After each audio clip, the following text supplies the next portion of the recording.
நான் வெஜிடேரியனுக்கு ஈக்குவலா வெஜிடேரியன்ல பன்னீர் kebab, mushroom kebab, காலிஃப்ளவர்ல kebab இதுதான் நம்ம சாப்பிட்ருப்போம். கொஞ்சம் டிஃப்ரெண்ட்டா பலாக்காய்ல ஒரு கபாப் தான் இன்னைக்கு செய்ய போறோம். இது சாப்பிட்றதுக்கு அவ்ளோ சாஃப்ட்டா, ஜூஸியா இருக்கும். இது சிக்கனா இல்ல வெஜிடேரியனா கூட கண்டுபிடிக்க முடியாது. அவ்ளோ டேஸ்ட்டா இருக்கும். இதுக்கு இந்த மாதிரி ஒரு பலாக்காய் எடுத்துக்கிறோம். பலாக்காய்ல ஒரு 1/2 போர்ஷன் மட்டும் எடுத்துக்கிறோம். ஒரு வீட்ல 4 பேர் உள்ள ஃபேமிலினா ஒரு 1/2 போர்ஷன் போதும். ஒரு 10 பேத்துக்கு செய்ற மாரி இருந்தீங்கன்னா, இந்த பலாக்கா சரியா இருக்கும்.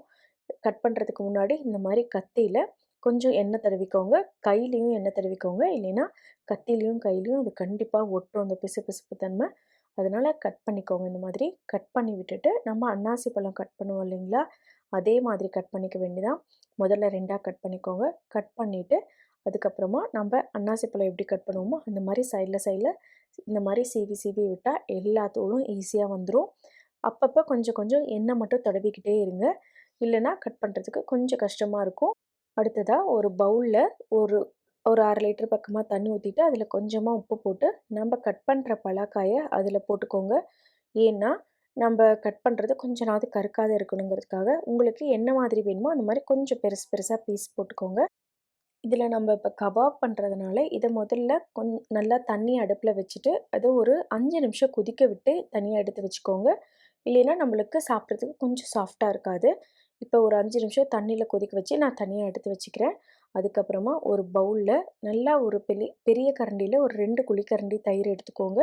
தண்ணி இல்லாத நல்லா கெட்டி தயிராக எடுத்துக்கோங்க. அது கூட 1 டீஸ்பூன் இஞ்சி பூண்டு பேஸ்ட், தேவையான அளவு உப்பு போட்டுக்கோங்க. வேக வைக்கவும் நம்ம உப்பு போட்டிருக்கோம், அதனால் பார்த்து போட்டுக்கோங்க. இது கூட ஒரு 1/2 டீஸ்பூன் மஞ்சள்தூள் போட்டுக்கோங்க. 1 டீஸ்பூன் கரம் மசாலா தூள் போட்டுக்கோங்க. 1 டீஸ்பூன் வரமிளகா தூள் போட்டுக்கோங்க. காரத்துக்கு தகுந்த மாதிரி நீங்கள் போட்டுக்கலாம். 1 டேபிள் ஸ்பூன் கொத்தமல்லி தூள் போட்டுக்கோங்க. இது கூடவே நான் கபாப் மசால் ரெடிமேட் சிக்கன் கபாப் மசால் ஒரு 1/2 டீஸ்பூன் போட்டுக்கிறேன். இது ஆப்ஷனல் தான்.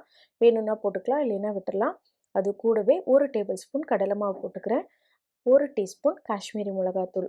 இது எல்லாத்தையும் போட்டுட்டு தண்ணி ஊற்ற தேவையில்ல, அப்படியே நல்லா மிக்ஸ் பண்ணிக்கோங்க.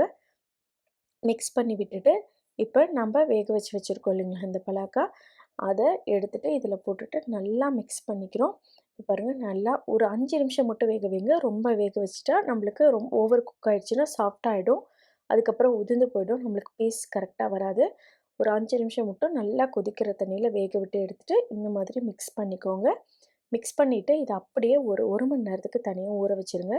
அதுக்கப்புறமா ஆஸ் யூஷுவல் பேன் எடுத்துகிட்டு அதில் கொஞ்சமாக எண்ணெய் ஊற்றிக்கோங்க. 1 டேபிள் ஸ்பூன் எண்ணெய் ஊற்றிட்டு, எண்ணெய் நல்லா காஞ்சதுக்கப்புறமா நம்ம ஊற வச்சு வச்சுருக்கோம் இல்லைங்களா பலாக்கா, அதை போட்டுட்டு நல்லா திருப்பி திருப்பி விட்டுடுங்க.